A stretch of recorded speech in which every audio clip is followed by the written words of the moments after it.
What's up, guys? LQ here with the LQ Review. Thank you so much for joining me here at my YouTube channel. This is where I talk about all the geeky, nerdy stuff that I love to talk about, and that includes Daredevil, and I'm so happy that Daredevil is back. I was a huge fan of all 3 seasons of the Netflix show.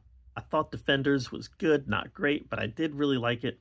I liked most of the Netflix shows. I didn't care for Iron Fist. Luke Cage kind of lost me. Season 3 of Jessica Jones kind of bored me, but in general, I was a fan of the Netflix shows, but I love Daredevil. So the fact that he's back, so excited. All right, what do I think of this season so far after 4 episodes? It's good. It mostly feels like the Netflix show. They're not holding back on the brutality, and it's telling a nice, compelling story. It's good. Let me say again, I think this is good. Because I got a big gripe now. Where's Daredevil? I understand that he gave up being Daredevil and that this season is about him returning, taking the mantle back up and returning to vigilantism.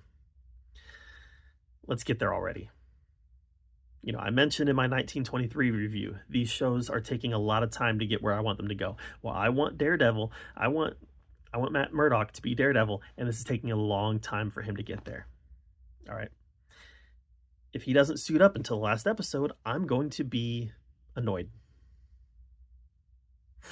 Now, the way this episode ended, the way the 4th episode ended, I feel like they're getting there sooner rather than later. But it's time. It's time to suit up, man. We've been playing the slow burn thing for 3 episodes. It's time to suit up. All right. So that's my gripe. Let's get there already. That being said, I do enjoy the story, right? The episode 3 and episode 4 kind of courtroom drama, White Tiger getting executed, Matt dealing with the fallout of that execution by going to see Frank. And boy, that exchange between Matt and Frank was chef's kiss. It was brilliant.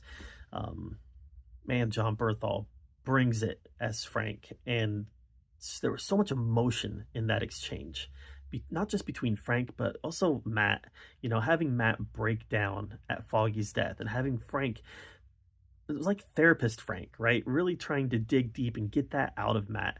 And the moment when Frank was like, I hear my son all the time. I hear my son all the time basically telling me to punish them, right? I was waiting for him to say that and he never did. But that scene was great. That scene, the acting, the emotion, the intensity, it was all there. All right, let's talk about Fisk. I've got something good and something bad to say about Fisk. All right, let's just get the bad out of the way. I think that Hawkeye and Echo damaged Fisk's character. In Hawkeye, he gets beaten by a teenage girl who's been a superhero for a day. It was a big letdown. In Echo, he gets beat through the power of feelings. It's like Fisk, his danger level has been hurt by those 2 seasons. Well, now he's turning over a new leaf, right? He's the mayor of New York. He wants to do good. And I think that somewhere inside of him, he wants to do good. Even though, you can't take the stripes off a zebra. He's always going to be Fisk. He's always going to be the kingpin.